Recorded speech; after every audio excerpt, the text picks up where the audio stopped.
देख रहे हैं विदर्भ की आवाज, खबरों की हकीकत।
नेत्यावर आरोप केला तर आपलं खूप मोठं नाव होणार,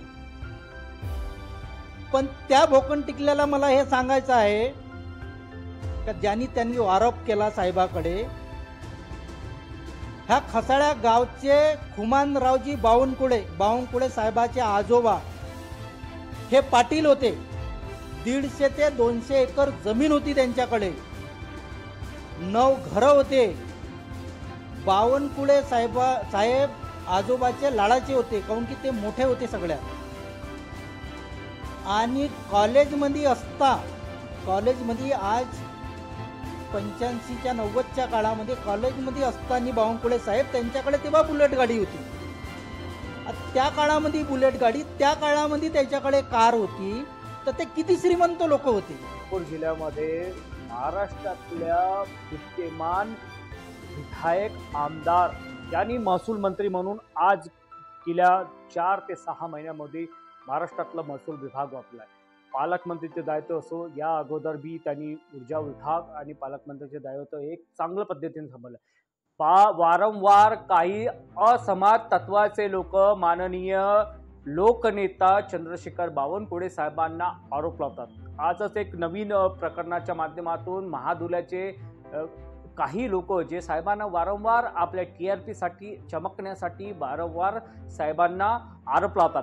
मी माननीय लोकनेते, महसूल मंत्री, पालकमंत्री चंद्रशेखर बावनकुळे साहेबांचा गावी आलो आहे। या गावी म्हणजे खसाळा मसाळा चंद्रशेखर बावनकुळेचं लहानपण आणि त्या लहानपणापासून त्यांनी केलेले कार्य, बावनकुळे साहेबांचे आजोपंत, त्यांनी खूप मोठं त्यांचं काम होतं आणि त्यांच्या परिवारापासूनच बावनकुळे साहेबांचं वर्चस्व होतं। बावनकुळे साहेब एक मोठे श्रीमंत खसाळा मसाळ्यामध्ये होते।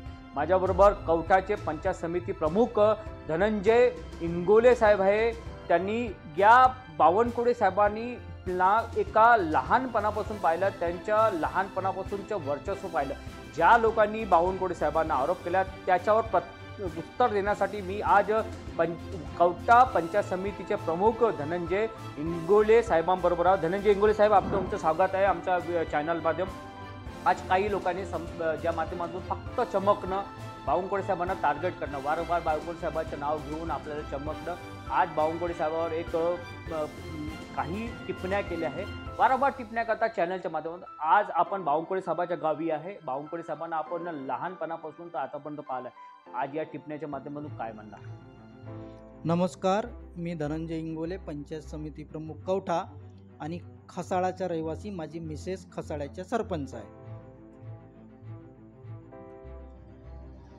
रत्नदीप रंगारी यांनी जे वक्तव्य केलं,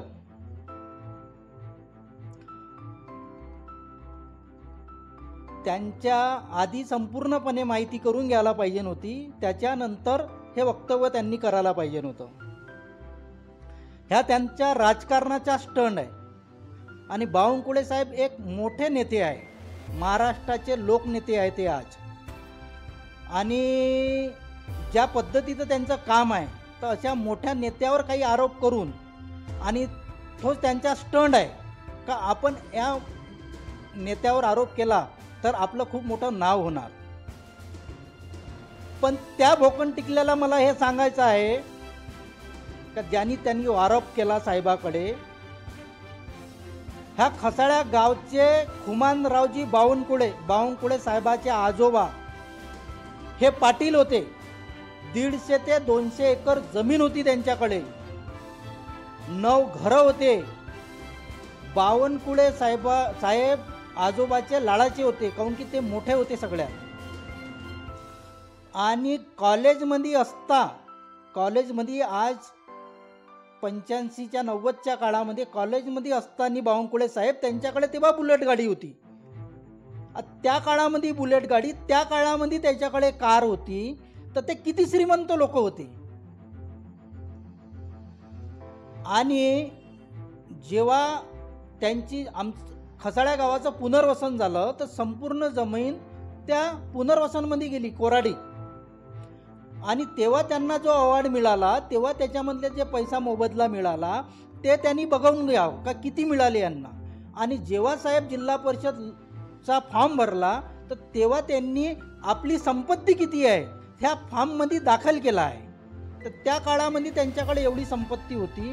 तर आजच्या काळामध्ये, त्याच काळामध्ये ते खूप मोठे माणसं होते.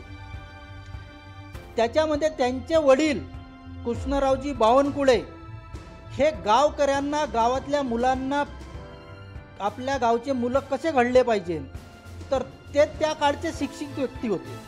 आणि ते त्या गावकऱ्याच्या मुलांना आपल्या घरी, काऊन की त्यांच्याकडे खूप मोठी जागा होती, आपल्या घरी ते शाळा भरवायचे आणि ते त्या मुलांना शिक्षण द्यायचे, आणि ते पण फ्रीमध्ये. आणि अशा भरपूरशा काही गोष्टी आहे का त्यांच्या घरातून गावकऱ्यांना भरपूर काही घडलं. आणि ह्या जो स्टंट आहे, ह्या राजकारणाचा स्टंट आहे त्यांचा. बावनकुळे साहेब, आणि त्यांनी जे म्हटलं का बावनकुळे साहेब राजकारण करते, बावनकुळे साहेबांनी कधी राजकारण केलं नाही. माझ्या गावाच्या बाजूला खैरी गाव आहे, भिलगाव आहे, वारेगाव आहे, इथे काँग्रेसचे सरपंच आहे. आणि बावनकुळे साहेबांनी करोडो रुपये निधी दिला आहे. खैरीचे सरपंच धांडे ते बावनकुळे साहेबाचे खूप मोठे आभार मानते, काऊन की मी काँग्रेसच्या असताना पण का मला बावनकुळे साहेबांनी भरपूर निधी दिला.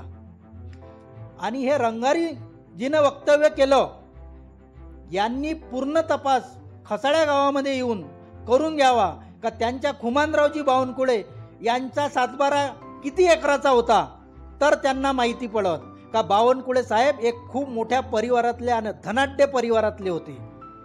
बावनकुळे साहेबाची ते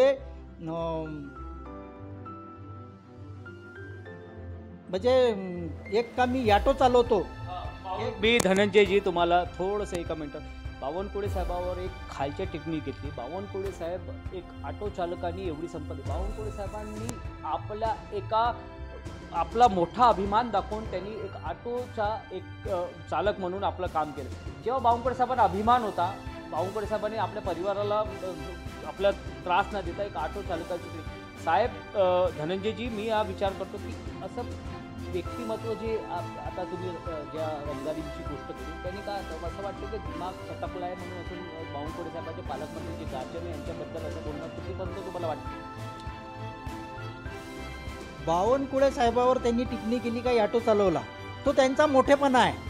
जो बावनकुळे सांगितलं का मी ऑटो चालवला, ते गाववाल्याला परिस्थिती मालूम आहे का काऊन ऑटो चालवला, आणि ते खरंच सांगणारे व्यक्ती आहे, लपवणारे व्यक्ती नाही.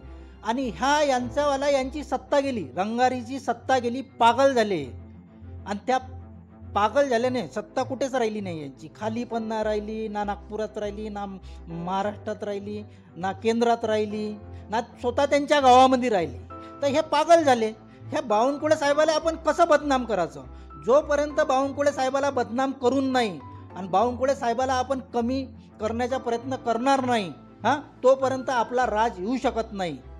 म्हणून हे त्यांचे वक्तव्य आहे आणि ते पागल झाले. त्यांच्यापाशी राहिलं काय की बावनकुळे साहेबाचं वारंवार नाव घेतात?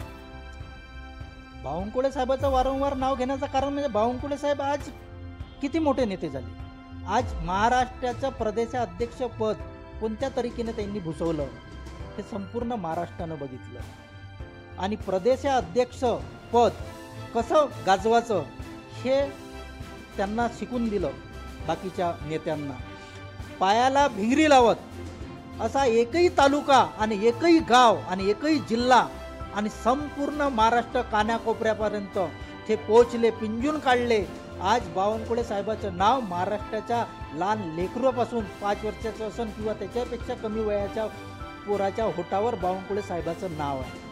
धनंजयजी, एखाद्या चॅनलला पकडून फक्त महादुल्यापर्यंत बोलायचं, बावनकुळे साहेबांचं नाव घ्यायचं. बावनकुळे साहेब एक सूरज है, जब निकलता है तो ऐसा चमकता है की धरती फट जाती है. तर धनंजयजी, माझं एक म्हणणं आहे की वारंवार आपण बावनकुळे साहेबांचं नाव घेऊन फक्त आपली TRP करायची, चमकायचं. पण कुठेतरी असं वाटते की महादुला नगरपंचायतमध्ये निवडणुका येणार आहे, निवडणुका होणार आहे, पंचायत समिती, जिल्हा परिषद. तर असं वाटते की आता आपली काहीतरी साख लागली आहे, बावनकुळे साहेबांचं नाव घेऊन का फक्त महादुला पण चमकायचं असं काहीतरी दिसते तुम्हाला? त्या व्यक्तीनं काही केलं, लोकांच्या समोर साष्टांग दंडवत पण घातले, तरी कोणती पण निवडणूक असू द्या, बावनकुळे साहेबाचा पॅनल येणार आहे. चाहे ते पंचायत समिती असो, जिल्हा परिषद असो किंवा मादुला नगरपंचायत असो, तिथे बावनकुळे साहेबाचाच पॅनल विजवीन. काऊन की बावनकुळे साहेबाचं काम बोलते. नेता मोठा कधी होते? तो आपल्या कामानं होते, तो आपल्या कर्तृत्वानं होते. तेव्हाच आज हे जे आपण बावनकुळे साहेबांना बघून राहिलो, तर हे त्यांच्या कामामुळे, त्याच्या कर्तृत्वामुळे. फक्त मग जे लोकांना, आता मी शेवटचा प्रश्न विचारतो, जे लोक फक्त बोलतात तुमच्या माध्यमातून, बावनकुळे साहेबाच्या या गावाच्या माध्यमातून, आपण कवठा पंचायत समितीचे प्रमुख असल्यामुळे आता ही चेतावणी काय देणार आहे ज्या लोकांनी खूप जास्त बावनकुळे साहेबाच्या बद्दल? अगर याच्यानंतर असे वक्तव्य अगर केले तर ह्या खसाळ्या गावाची जनता का बावनकुळे साहेबाजवळ काहीच नव्हतं तर त्यांना दाखवून देईन का बावनकुळे साहेबांकडे काय होतं. हे पूर्ण खसाळं गाव फक्त बावनकुळे साहेबासाठी.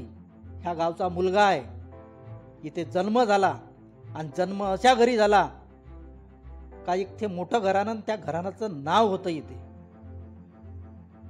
तर त्याच्यासाठी ह्या खसाळ्या गावाचे लोक त्यांना सबक शिकवणार. खसाळा गावाच्या लोकांच्या बद्दल, या गावातले लहान मुलं, या संपूर्ण कवठा, खसारा, मसारा, या संपूर्ण परिसरातले संपूर्ण लोक बावनकुळे साहेबांच्या सोबत आहे. कारण आम्ही कामठी मोदा विधानसभेच्या निवडणुकीमध्येच पाहिलं होतं की साहेबांनी 1,00,000पेक्षा जास्त मतांनी अधिक म्हणून या क्षेत्रामध्ये आता ज्या तुमच्या माध्यमातून धनंजय इंगोलेजी, शेवटच्या अजून एक टप्प्यामध्ये मी शेवटचा प्रश्न अजून विचारतो की परत एकदा त्यांना आपल्या या खसाऱ्याच्या या जमिनीमधून ज्या बावनकुळे साहेबांचा जन्म झाला, धनंजयजी शेवटचा प्रश्न घेतो.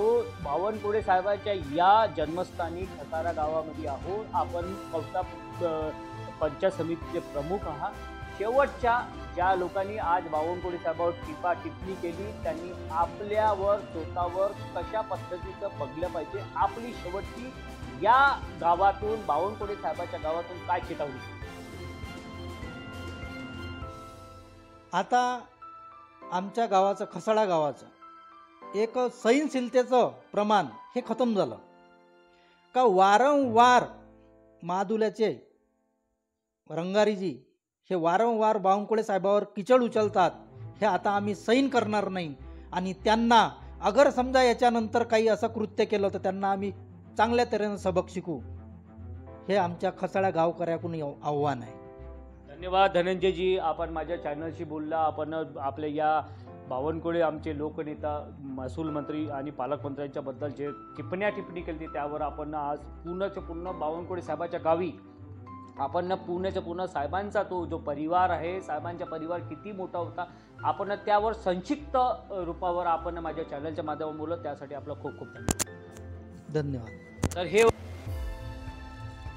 पंचायत समितीचे प्रमुख धनंजय इंगोले साहेब, ज्यांनी बावनकुळे साहेबांच्या माध्यमातून टिप्पणी केलेल्या लोकांवर आज डायरेक्ट चेतावणी दिली आहे की आज हा खसारा गाव एक शांतपूर्व गाव आहे. जर तुम्ही वारंवार माननीय लोकनेते चंद्रशेखर बावनकुळे साहेबांवर टिप्पणी करणार तर हे आम्ही कधीही सहन नाही करणार. आणि ज्या प्रकारे फक्त आपली TRP साठी, आपल्या लोकांसाठी, आपल्या वर्चस्वासाठी आणि आपलं कुठेतरी चमकवण्यासाठी बावनकुळे साहेबांचं नाव घेणं हे बंद करा.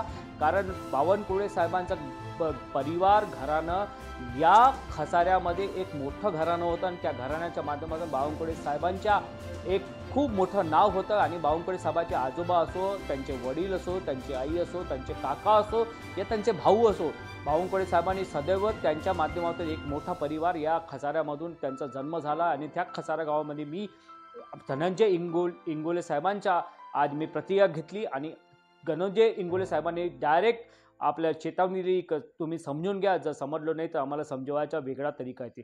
आपण बघू शकता विदर्भ की आवाज, कैमरा पर्सन जय सिंह पाटिल के साथ मैं शैलेश ढोरे, विदर्भ की आवाज, सच की हकीकत, खसारा मसारा, कामठी मौदा, विधानसभा क्षेत्र, नागपुर.